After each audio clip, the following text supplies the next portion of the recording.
Okay, તો મિત્રો આપણે અભ્યાસ કરી રહ્યા છીએ ધોરણ 11 વિષય બાયોલોજી, ચેપ્ટર નંબર 2 સજીવોનું વર્ગીકરણ. ઓકે, તેમાં આપણે છેલ્લા લેક્ચરમાં ફૂગની જે સામાન્ય લાક્ષણિકતાઓ છે એનો અભ્યાસ કર્યો, જેમાં આપણે જોયું કે ફૂગના વિવિધ ઉદાહરણો, ફૂગનું સ્વરૂપ અને રચનાઓ, ફૂગની પોષણ પદ્ધતિઓ અને ફૂગની પ્રજનન પદ્ધતિઓ એની આપણે ચર્ચા કરી. ઓકે, હવે આજના લેક્ચરની અંદર આપણે ફૂગના જે અલગ અલગ સમૂહો છે એ સમૂહોની આપણે કેટલીક ચર્ચા કરીશું અને બીજી 2-3 લાક્ષણિકતાઓ જે બાકી રહી ગઈ હતી છેલ્લા લેક્ચરની અંદર એને પૂર્ણ કરીશું. બરાબર? ચાલો તો વધીએ આગળ. ઓકે, તો પહેલાં આપણે અહીંયા ટાઇટલ આપી દઈએ છીએ ફૂગ સૃષ્ટિ.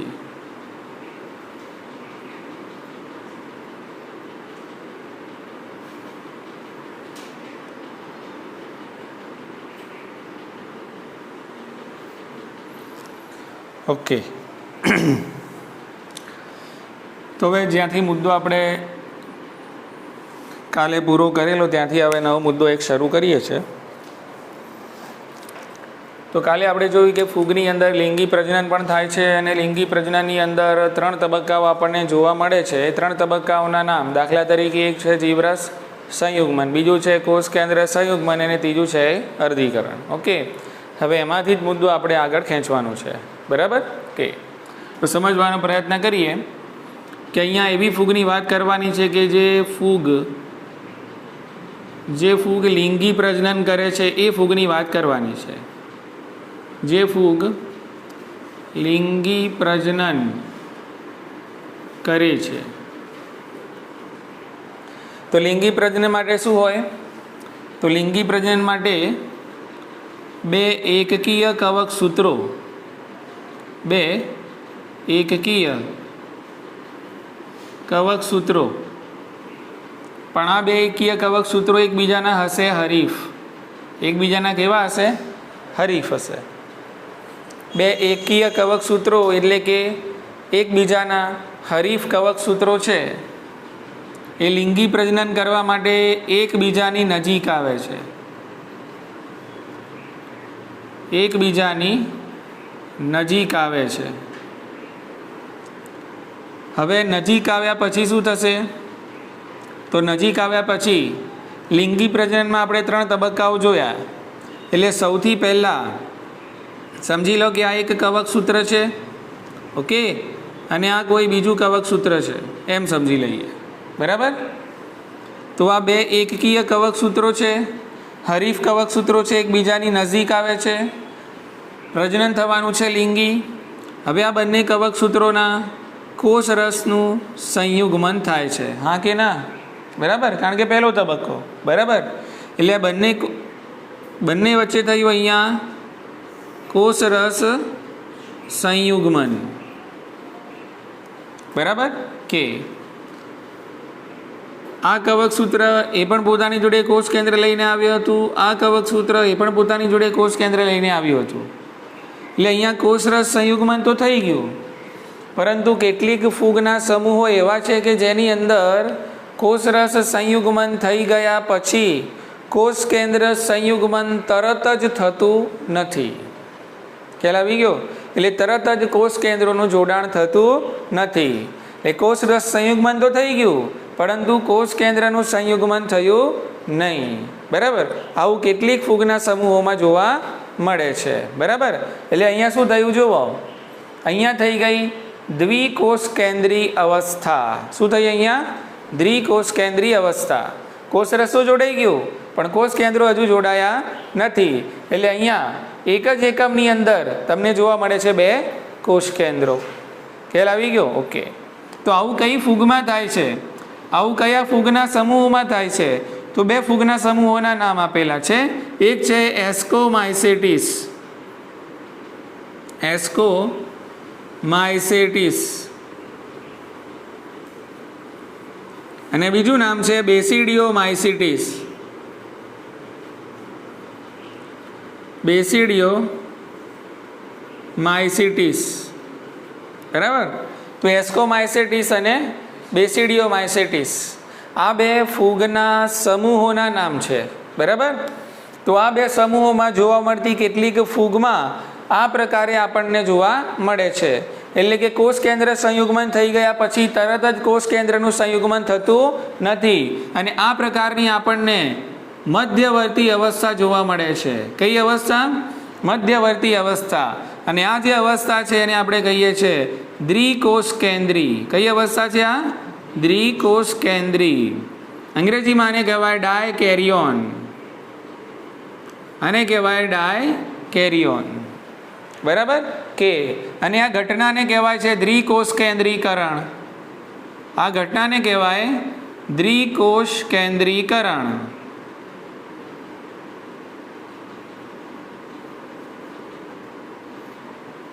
બોલો, ખ્યાલ આવી ગયો? ઓકે. તો આ તો એક કઈ અવસ્થા થઈ? મધ્યવર્તી અવસ્થા. એટલે એનો મતલબ એવો નહીં સમજવાનો કે ભાઈ આ બે કોષ કેન્દ્રો ક્યારે ભેગા જ નહીં થાય. ના, એવું હોતું નથી. તરત જ ભેગા નહીં થાય એમ કે ભાઈ જીવરસ સંયુગ્મન થઈ ગયું અને તરત જ કોષ કેન્દ્રોનું જોડાણ પણ થઈ ગયું અને દ્વિકીય ફલિતાંડ બની ગયું. બરાબર, એવું તરત નહીં થાય. થશે ખરું, પણ થોડા ક્ષણો પછી, થોડા સમય પછી થશે. બરાબર, પણ વચમાં તમને આ પ્રકારની અવસ્થા જોવા મળે છે જેને કહેવાય છે દ્વિકોષ કેન્દ્રી અવસ્થા. કારણ કે અહીંયા બે કોષ કેન્દ્રો તમને જોવા મળે છે. બરાબર, તો આને કહેવાય દ્વિકોષ કેન્દ્રી અને પ્રક્રિયાને કહેવાય દ્વિકોષ કેન્દ્રીકરણ તરીકે ઓળખવામાં આવે છે. આટલી ખબર પડી ગઈ? હવે શું થશે? મધ્યવર્તી અવસ્થા પૂરી થઈ ગયા પછી હવે આ તંતુની એટલે કે આ જે જીવરસ સંયુગ્મન થયું એની અંદર આ બે કોષ કેન્દ્રો જોવા મળે છે. બે કોષ કેન્દ્રોનું પણ હવે થઈ જશે જોડાણ. હવે થઈ જશે. ખ્યાલ આવી ગયો? ઓકે. તો હવે અહીંયા થઈ ગયું કોષ કેન્દ્ર જોડાણ. અહીંયા થઈ ગયું કોષ કેન્દ્ર જોડાણ. હવે અહીંયા બની ગયું દ્વિકીય ફલિતાંડ. આ બની જાય છે દ્વિકીય ફલિતાંડ. હવે આ દ્વિકીય ફલિતાંડનું થશે અર્ધીકરણ અને અર્ધીકરણના કારણે અહીંયા પેદા થશે 4 એકીય બીજાણુઓ. 4 એકીય બીજાણુઓ. આ બીજાણુઓ પેદા થશે ક્યાં? બીજાણુધાની. બીજાણુધાનીમાં. બીજાણુધાનીઓ ક્યાં જોવા મળશે? ફળકાયમાં. બોલો, ખ્યાલ આવી ગયો? ઓકે. અને આ બીજાણુઓ પછી સ્વતંત્ર સજીવ તરીકે વિકાસ પામે છે. ખબર પડી ગઈ મુદ્દામાં? બરાબર. આમ તો જોવા જઈએ તો કાલના મુદ્દાનું રિવિઝન છે આમ જોવા જઈએ તો, પણ એક થોડુંક હટકે આની અંદર હતું કે જે સમજવું જરૂરી હતું. અને આની અંદરથી આનો પ્રશ્ન પૂછાય છે કે ફૂગના કયા સમૂહમાં દ્વિકોષ કેન્દ્રીકરણ અને દ્વિકોષ કેન્દ્રીય અવસ્થા જોવા મળે છે? તો આ બે સમૂહો કયા? એસ્કોમાઇસેટિસ અથવા તો આસ્કોમાઇસેટિસ અને બેસિડિયોમાઇસેટિસમાં આપણને દ્વિકોષ કેન્દ્રીય અવસ્થા જોવા મળે છે. ઉતરી ગઈ મગજમાં વાત? પછી દ્વિકોષ કેન્દ્રી જ રહે છે એવું નથી. થોડાક ક્ષણો પછી પાછા કોષ કેન્દ્રો ભેગા થઈ જાય છે, પછી ફલિતાંડ બી બને છે અને અર્ધીકરણ પણ થાય છે. ઇઝી ને? ઓકે. એટલે આવી મધ્યવર્તી અવસ્થા આ બે ફૂગના સમૂહોમાં તમને જોવા મળે છે. વધી આગળ. ક્લિયર? ચાલો, હવે આપણે ફૂગના અલગ અલગ સમૂહો છે એ સમૂહોની યાદી બનાવીશું. એટલે ફૂગને અલગ અલગ સમૂહોમાં વિભાજિત કરવામાં આવે છે. શાના આધારે વિભાજિત કરાય છે? કે તો નંબર 1 એક મુદ્દો એ છે કે ફૂગની બાહ્યાકાર રચનાને આધારે. બાહ્યાકાર. કોની બાહ્યાકાર? તો કવક સૂત્રોની. બરાબર, કવક સૂત્રોની. તો કવક સૂત્રોની બાહ્યાકાર રચનાને આધારે. બીજું, બીજાણુ નિર્માણના પ્રકારને આધારે. બીજાણુ નિર્માણના પ્રકારને આધારે. અને નંબર 3 ફળકાયના નિર્માણને આધારે. ફળકાયના નિર્માણને આધારે. તો આ 3 આધાર માનવામાં આવે છે. તો આ 3 મુદ્દાઓને ધ્યાનમાં રાખીને કવક સૂત્રોની બાહ્યાકાર રચનાને, બીજાણુ નિર્માણના પ્રકારને એટલે કે અલિંગી બીજાણુ છે કે લિંગી બીજાણુ છે કે બંને છે અને બીજાણુ કયા પ્રકારના છે એના આધારે, અને બીજું ફળકાયના નિર્માણના આધારે ફૂગ સૃષ્ટિ છે એને મુખ્યત્વે 4 સમૂહોમાં વિભાજિત કરવામાં આવે છે. બરાબર? ઓકે. તો આના આધારે ફૂગને ચાર સમૂહોમાં વિભાજિત કરાય છે. બરાબર. તો એક સમૂહનું નામ છે ફાઇકોમાઇસેટિસ. શું નામ છે? હા, તો અહીંયા ખાસ નામ યાદ રાખજો. બરાબર. પહેલાં તો બોલતા શીખવાનું.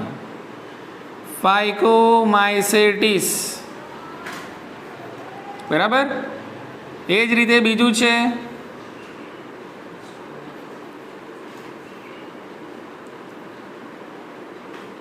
આસ્કોમાઇસેટિસ અથવા તો એસ્કોમાઇસેટિસ.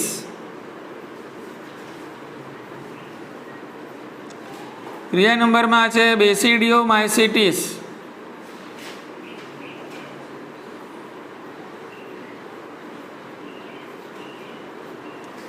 અને પછી આવે છે ડ્યુટેરોમાઇસેટિસ.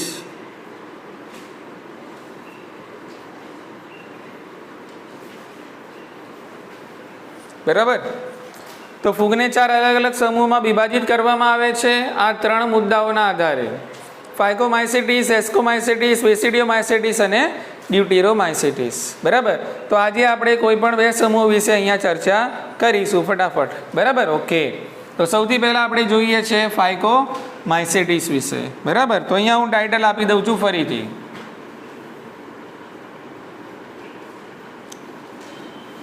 ફાઇકોમાઇસેટિસ. તો આની વિવિધ લાક્ષણિકતાઓ વિશે આપણે અહીંયા ચર્ચા કરીએ. જોઈએ હવે કે ફાઇકોમાઇસેટિસ છે શું કહેવા માંગે છે. તો પહેલાં જ લખી દઈએ કે ભાઈ ફાઇકોમાઇસેટિસ છે એ જલજ નિવાસ સ્થાનોમાં જોવા મળે છે. કેવા નિવાસ સ્થાનોમાં? હા, જલજ નિવાસ સ્થાનોમાં જોવા મળે છે. ઓબ્વિયસ. બરાબર. બીજું, જલજ નિવાસ સ્થાનો એનો મતલબ એમ કે ભીની રેતી છે, ભીની માટી છે, ભીના લાકડા છે. બરાબર. ઓકે. એના ઉપર આપણને જોવા મળે છે. ભીની જમીન, ભેજવાળો વિસ્તાર. બરાબર. સડતા લાકડાની સપાટી અને એ જ રીતે વનસ્પતિ ઉપર પરોપજીવી. પણ કેવું પરોપજીવી? એક શબ્દ વપરાયો છે, ખાસ યાદ રાખજો, અવિકલ્પી પરોપજીવી. કેવું? અવિકલ્પી. એ શું એ હું તમને સમજાવું. અવિકલ્પી પરોપજીવી તરીકે વનસ્પતિ પર જોવા મળે છે. બરાબર. તો એનું નિવાસ સ્થાન જલજ નિવાસ સ્થાન છે. જલજ એટલે કે જ્યાં ભીની જમીન હોય, ભેજવાળો વિસ્તાર હોય, ત્યાં ઓબ્વિયસ છે. બરાબર. સડતા લાકડાની સપાટી પર અને અવિકલ્પી પરોપજીવી તરીકે વિવિધ વનસ્પતિ પર આપણને આ ફૂગ જોવા મળે છે. અવિકલ્પી એટલે એને જોડે કોઈ ઓપ્શન નથી એમ. એની જોડે કોઈ ઓપ્શન જ નથી. અવિકલ્પી એટલે એનો કોઈ વિકલ્પ છે જ નહીં. પરોપજીવી જેમ પરોપજીવી તરીકે જે ગુજારે જીવન. બરાબર. એને બીજો કોઈ ચાન્સ મળે નહીં કે ભાઈ કોઈનું ભક્ષણ કરે અથવા તો વિઘટક તરીકે. ના, એવું કશું જ નહીં. ફક્ત ઓનલી પરોપજીવી. બરાબર. એટલે એને કહેવાય અવિકલ્પી પરોપજીવી. દાખલા તરીકે હું તમને એક ઉદાહરણ આપું. વાયરસ. બરાબર. તો વાયરસ છે પોતે ખોરાક મેળવી ના શકે, એમને બીજા સજીવમાં જવું જ પડે. એટલે વાયરસ આપણા શરીરમાં આવે ને. બરાબર. અને આપણા શરીરમાંથી જે પોષણ મેળવી શકે. એકલો અટુલો વાયરસ વૃદ્ધિ ના પામી શકે. અહીંયા તમે ટેબલ પર 1 કરોડ વાયરસ મૂકી દો ને તો એ વાયરસ છે એમાં એક નગમાં વધારો થાય નહીં. એ વાયરસને જો વૃદ્ધિ કરવી હોય તો સજીવમાં જવું જ પડે, કમ્પલસરી. કહેવાય ગયો ને. એને કહેવાય ઓબ્લિગેટ પેરાસાઇટ. શું કહેવાય? ઓબ્લિગેટ પેરાસાઇટ. એટલે અવિકલ્પી પરોપજીવી કહેવાય આને. બોલો, આટલી ખબર પડી ગઈ કે ચલો. એના પછી વાત કરી છે પ્રજનનની. એના પછી વાત કરી છે કવક સૂત્રની. તો એનો મુદ્દો આપણે પહેલાં પૂરો કરીએ.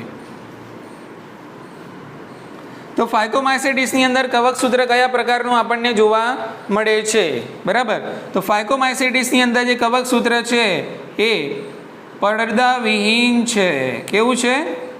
પડદાવિહીન છે. અને ખાસ યાદ રાખજો, પડદાવિહીન કવક સૂત્ર હોય ત્યાં તમને બહુકોષ કેન્દ્રીય અવસ્થા જ જોવા મળે. એટલે આ કોમ્બો ઓફર છે. કઈ છે?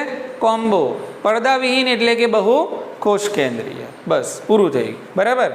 એટલે આની કવક ઝાડ એટલે આનું કવક સૂત્ર કેવું છે? પડદા વિહીન અને બહુ કોષ કેન્દ્રીય. ખાલી જોયું હતું ને આપણે કવક સૂત્રો કેટલા પ્રકારના?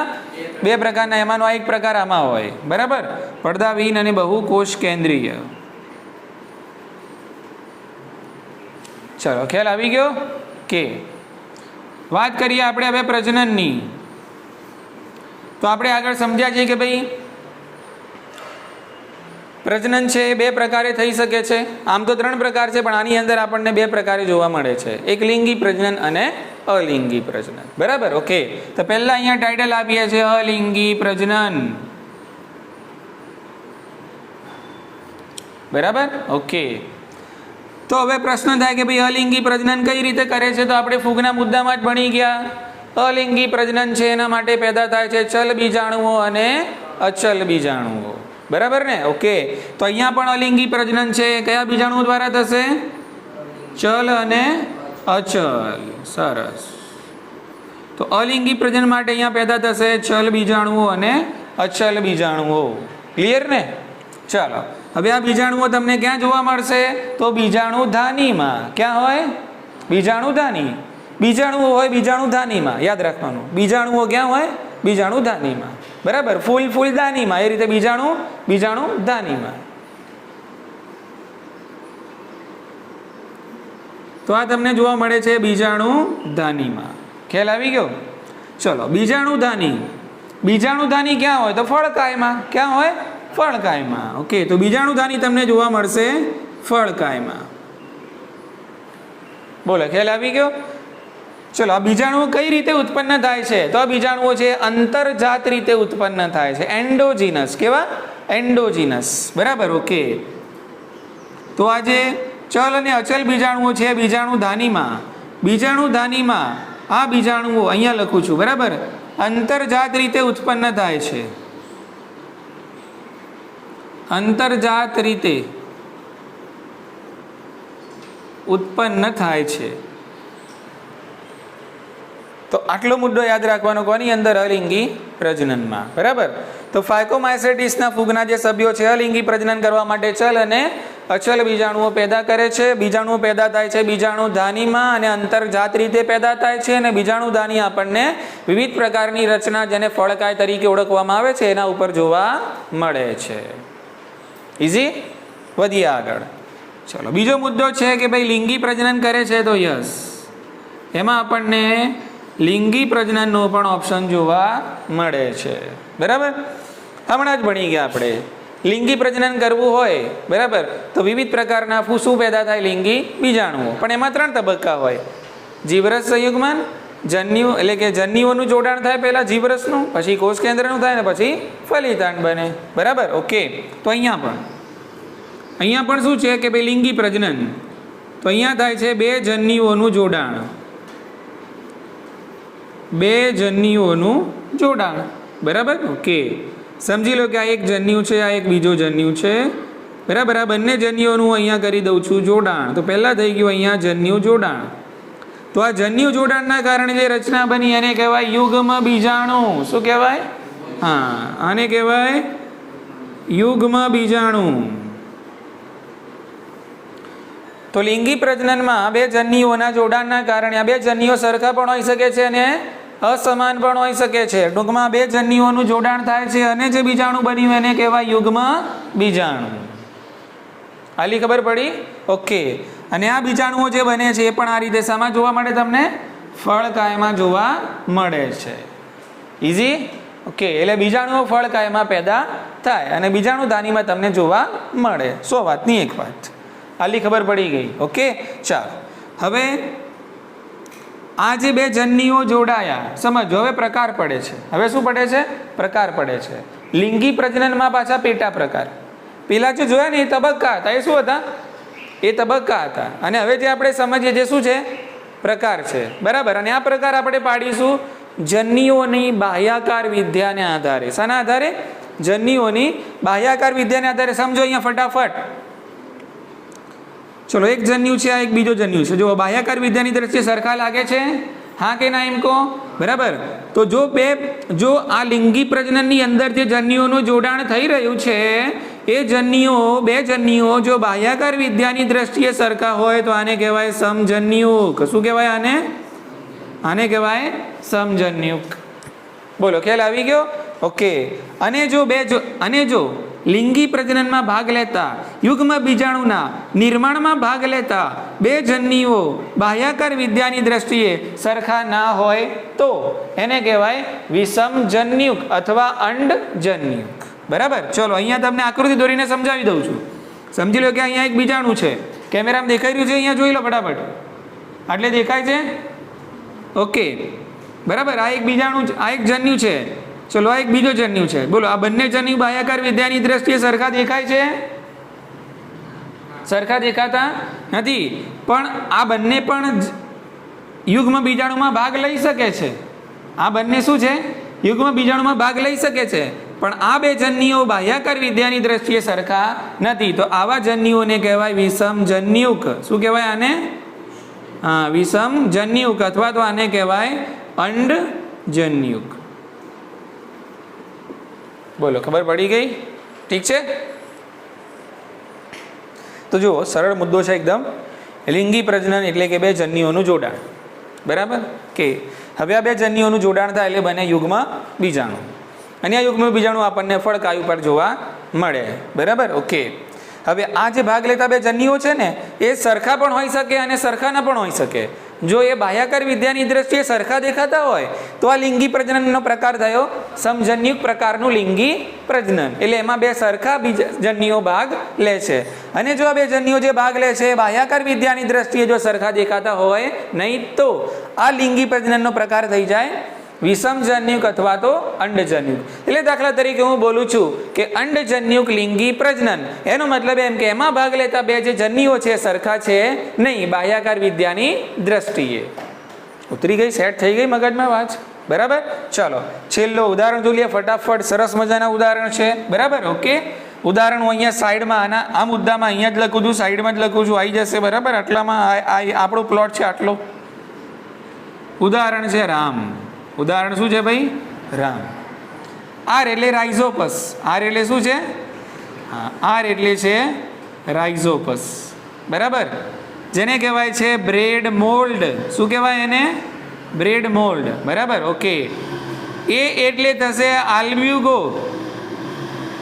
એ એટલે થશે આલ્બ્યુગો. કાલે આપણે જોયું ને રાઈના પર્ણો પણ સફેદ ટપકાવાળી ફૂગ ત્યાં રહી કઈ? આલ્બ્યુગો. બરાબર. હા, આલ્બ્યુગો રાઈના પર્ણો પર જોવા મળતી પરોપજીવી ફૂગ એટલે કે આલ્બ્યુગો. એમ એટલે મ્યુકર. એમ એટલે મ્યુકર. ઉદાહરણ યાદ થઈ ગયા? બરાબર. તો ફાયકોમાઇસેટિસની અંદર આ ત્રણ ઉદાહરણોનો સમાવેશ થાય છે. રામ, આર ફોર રાઇઝોપ્સ અથવા તો રાઇઝોપસ બોલો, બ્રેડ મોલ્ડ. બરાબર. એ એટલે આલ્બ્યુગો, શામાં જોવા મળે? રાઈના પર્ણો પણ જોવા મળતી પરોપજીવી ફૂગ અને મ્યુકર. તો અહીંયા એક મુદ્દો પૂરો થયો જેનું નામ હતું ફાયકોમાઇસેટિસ. ઇઝી છે? ચાલો, હવે આગળ વધીએ આપણે. હવે આપણે જોઈએ આસ્કોમાઇસેટિસ.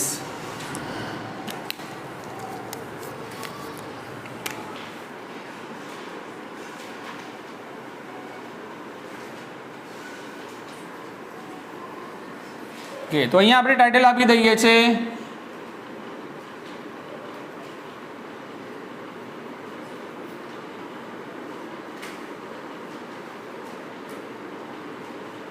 એસ્કોમાઇસેટિસ. ચલો, બહુ સરસ મજાના મુદ્દા છે. આની અંદર ફટાફટ તમને યાદ થઈ જશે. બરાબર.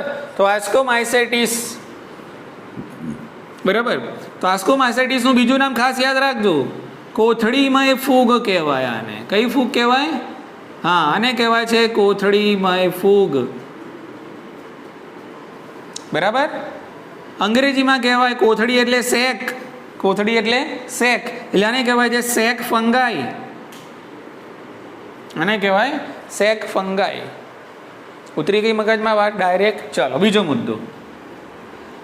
હવે તમે વિચારશો કે આને કોથળીમાં ફૂગ કીધી, તો આમાં જોવા મળતી હશે કોથળી જેવી રચનાઓ, એટલા માટે શું કીધું આને કોથળીમાં ફૂગ કીધું. એમાં કોઈ લોજિક જ નથી. બરાબર. ચાલો, આસ્કોમાસેટીસ ફૂગના જે સભ્યો છે એમાં એક કોષીય ફૂગ પણ જોવા મળે છે ને બહુકોષીય પણ જોવા મળે છે. બરાબર. ઓકે. પણ મુખ્યત્વે બહુકોષીય. મુખ્યત્વે કેવી જોવા મળે? હા. અને ભાગ્યે જ એક કોષીય. તો નામ લખી લઈએ ફટાફટ. બરાબર. તો આમાં બે, મુખ્યત્વે બહુકોષીય અને એની અંદર આવે છે, નામ લખેલું છે પેનિસિલિયમ. પેનિસિલિયમ. બરાબર. ભાગ્યે જ એક કોષીય. ભાગ્યે જ એક કોષીય, જેનું આપણે કાલે જ નામ લખેલું યીસ્ટ. શું? હા, યીસ્ટ. એટલે યીસ્ટ છે શામાં આવે? એસ્કોમાઇસેટિસમાં આવે. યીસ્ટ શામાં આવે? એસ્કોમાઇસેટિસમાં આવે. અને આ યીસ્ટનું નામ પણ આપણે કાલે જોઈ લીધું, સેકેરોમાઇસીસ સેરેવિસી. પણ હું લખીશ અહીંયા ખાલી સેકેરોમાઇસી લખીશ. શું લખીશ અહીંયા? હા, કારણ કે આ પ્રજાતિનું નામ છે. સેરેવિસી તો જાતિ થઈ જાય ને, સેરેવિસી જાતિ છે. એટલે સેકેરોમાઇસી સેરેવિસી, સેકેરોમાઇસી ફલાણી, આવા ઘણા બધા નામ હોઈ શકે છે. બોલો, ખ્યાલ આવી ગયો? કે એટલે નામ પડે કયું? સેકેરોમાઇસી. એટલે એ એક કોષીય યીસ્ટ. સેટ.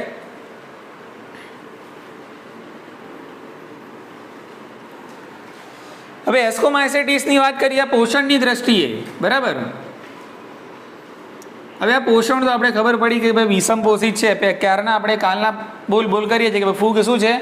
વિષમપોષિત છે. પણ અહીંયા વિષમપોષીમાં અલગ અલગ એની પેટર્ન લખી લઈએ. બરાબર. વિષમપોષી કરી, પણ કેટલીક ફૂગ તમને જોવા મળશે પરોપજીવી. કેટલીક ફૂગ કેવી હશે? પરોપજીવી. કેટલીક ફૂગ તમને જોવા મળશે મૃતોપજીવી. બરાબર. કેટલીક ફૂગ તમને જોવા મળશે વિઘટકો સ્વરૂપે. બરાબર. અને કેટલીક ફૂગ હશે છાણભક્ષીઓ. કયા પક્ષીઓ? છાણભક્ષીઓ. બરાબર.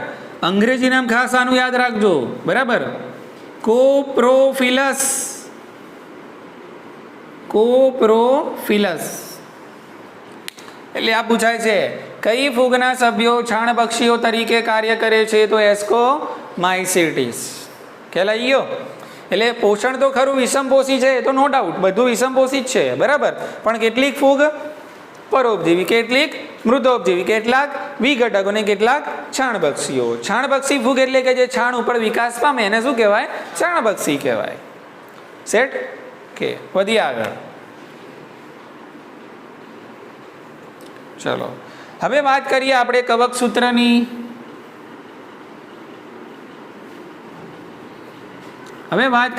કવક સૂત્રની. બરાબર. ઓકે. તો કવક સૂત્ર હોય છે શાખિત. કેવું હોય છે? શાખિત. અને શાખિત હોય ને અવશ્ય પડદામય જ હોય. યાદ રાખવાનું. જે રીતે આ કોમ્બો છે ને, પડદાવિહીન કેવું? બહુકોષ કેન્દ્રીય. એટલે એ રીતે શાખિત, પડદામય અને એક કોષ કેન્દ્રીય. વાત પૂરી થઈ ગઈ. તો કવક સૂત્રો કેવા હોય છે? શાખિત. આપણે કાલે દોરેલું પણ ખરું કંઈક આ રીતે. આમ શાખા દોરેલી ને આ રીતે, પછી એમાં દોરેલા પડદા આ રીતે. એટલે શાખામાં હોય એટલે પડદામાં હોય જ, અને પડદામાં હોય એટલે કેવી હોય? એક કોષ કેન્દ્રીય હોય. વાત પૂરી થઈ ગઈ. બરાબર. એટલે શાખિત અને પડદામય પ્લસ એક કોષ કેન્દ્રીય. એક કોષ કેન્દ્રીય.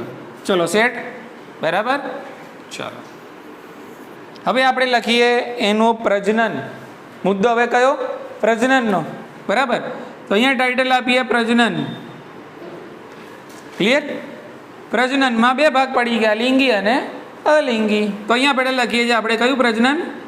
અલિંગી પ્રજનન. ઠીક છે? ઓકે. તો અલિંગી પ્રજનન થાય છે. યસ. કયા બીજાણુઓ દ્વારા થાય છે? તો અલિંગી પ્રજનન. અલિંગી પ્રજનન અહીંયા જોવા મળે છે આપણને પ્રકણી બીજાણુ દ્વારા. અરે, કણી બીજાણુ દ્વારા. કારણ કે અલિંગી પ્રજનનમાં આપણે બે બીજાણુઓ જોઈ ગયા. કયા કયા? એક કણી બીજાણુ અને બીજા ચલ બીજાણુ. ખ્યાલ આવે છે? ઓકે. તો અહીંયા આપણે લખીશું કણી બીજાણુ. પાછળ લાઈન લગાવવાની. અલિંગી પ્રજનન એસ્કોમાયસેટિસના સભ્યોમાં અલિંગી પ્રજનન કયા બીજાણુઓ દ્વારા? કણી બીજાણુઓ દ્વારા થાય. કણી બીજાણુઓ પેદા થાય. કણી બીજાણુ ધાનીધર. શામાં? કણી બીજાણુ ધાનીધર.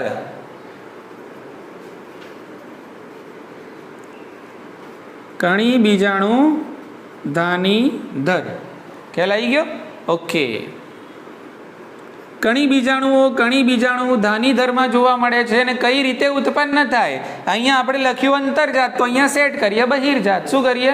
બહિર્જાત. તો આ જે કણી બીજાણુઓ છે એ બહિર્જાત રીતે એની સપાટી પર ઉત્પન્ન થાય છે.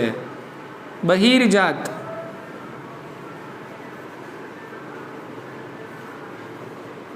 બીજાણુઓ ઉત્પન્ન થાય છે. ચલો, સેટ થઈ ગયો મામલો કયો? અલિંગી પ્રજનનનો. બરાબર, બીજો કોઈ મુદ્દો છે નહીં.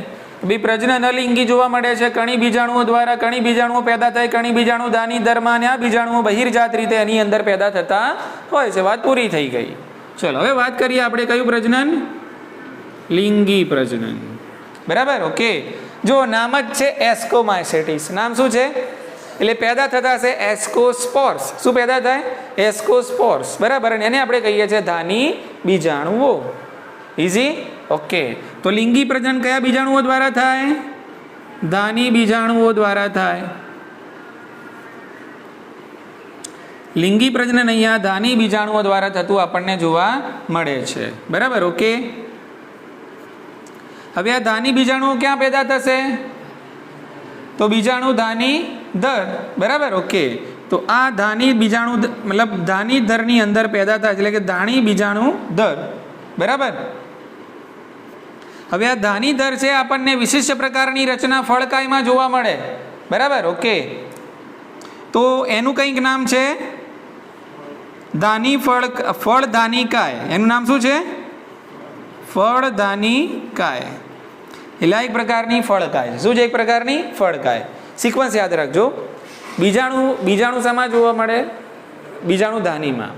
અને બીજાણુ ધાની હોય ફળકાયમાં. આ સિક્વન્સ છે. ઇઝી? ઓકે. તો લિંગી પ્રજનન ધાની બીજાણુઓ દ્વારા થાય. બરાબર. ધાની બીજાણુઓ છે ધાનીધરની અંદર જોવા મળે છે અથવા તો બીજાણુ ધાનીમાં જોવા મળે છે. અને આ બીજાણુ ધાની કે જેમાં ધાની બીજાણુઓ પેદા થયા છે એ વિશિષ્ટ પ્રકારની રચના ફળદાનિકાયમાં જોવા મળે છે.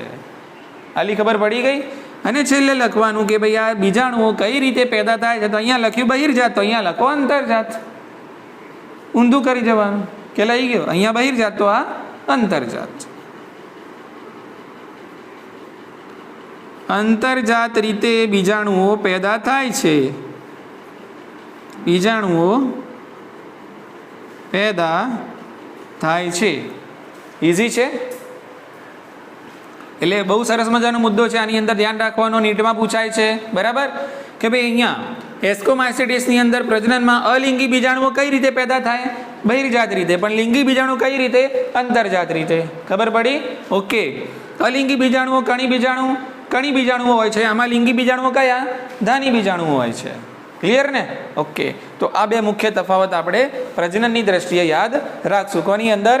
એસ્કોમાયસેટિસમાં. સેટ? ચલો વધીએ આગળ. હવે છેલ્લા મુદ્દાઓ તરફ આપણે પ્રયાણ કરીએ છીએ.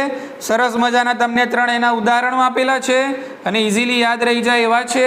એક છે એસ્પરજીલસ. એક ઉદાહરણ કયું છે? એસ્પરજીલસ. બીજું છે ક્લેવીસેપ્સ.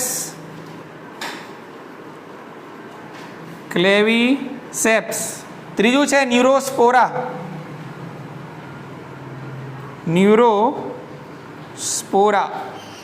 ત્રણ સરસ મજાના ઉદાહરણ તમને આપેલા છે એસ્કોમાયસેટિસની અંદર. એસ્પરજીલસ, ક્લેવીસેપ્સ અને ન્યુરોસ્પોરા. ઇઝી? ન્યુરોસ્પોરાનો ઉપયોગ ખાસ યાદ રાખજો. બરાબર, કે ભાઈ ન્યુરોસ્પોરાનો ઉપયોગ શું છે? તો ન્યુરોસ્પોરા છે જૈવ રાસાયણિક અને જનીનિક ક્રિયાવિધિમાં ઉપયોગી છે. કઈ? ન્યુરોસ્પોરા. જૈવ રાસાયણિક વત્તા જનીનિક ક્રિયાવિધિમાં ન્યુરોસ્પોરા ઉપયોગી છે. બરાબર, એટલે બે જે યાદ રાખવાના છે, બરાબર. ન્યુરોસ્પોરા માટે, કોના માટે? ન્યુરોસ્પોરા. તો ન્યુરોસ્પોરા ફૂગ છે એ જૈવ રાસાયણિક અને જનીની ક્રિયાવિધિમાં ઉપયોગી છે. આમ જોવા જઈએ તો આ બેના પણ ઉપયોગો છે અલગ અલગ, પણ એમાં નોટમાં આ મુદ્દામાં લખેલા 12માં આવે છે, બરાબર. હું તમને કહી દઉં. એસ્પરજીલસ, પછી આવે નાઇજર. શું આવે? નાઇજર, બરાબર ને? ઓકે. તો એસ્પરજીલસ પ્રજાતિ થાય, નાઇજર જાતિ થાય, બરાબર. એટલે એસ્પરજીલસ નાઇજરનો ઉપયોગ, એટલે એ ફૂગનો ઉપયોગ સાઇટ્રિક એસિડ પેદા કરવા માટે થાય છે. ખબર પડી ગઈ? ક્લેવિસેપ્સ, પછી આગળ આવે પુરપુરિયા. શું આવે? પુરપુરિયા. ક્લેવિસેપ્સ પુરપુરિયા, ખ્યાલ આવી ગયો?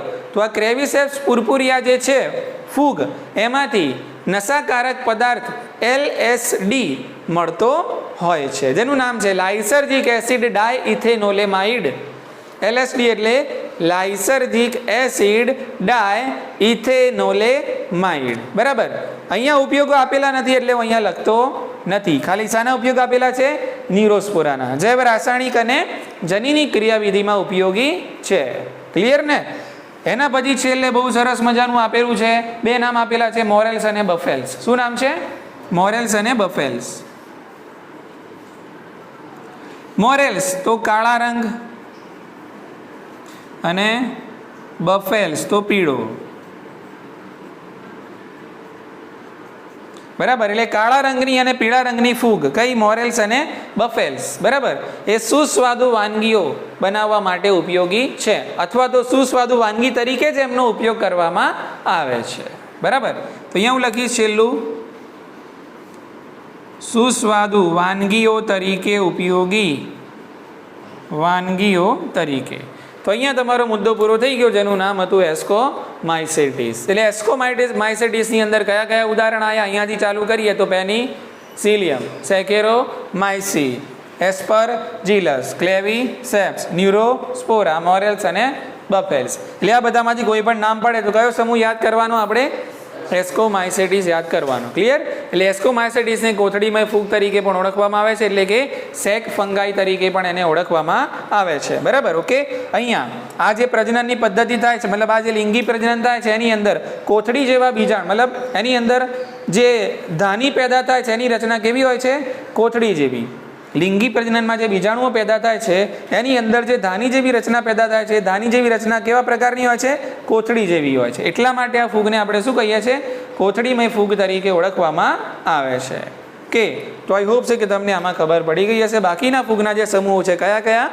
બેસિડિયોમાઇસેટિસ અને ડ્યુટેરોમાઇસેટિસ, એની ચર્ચા આપણે આવતા લેક્ચરમાં કરીશું.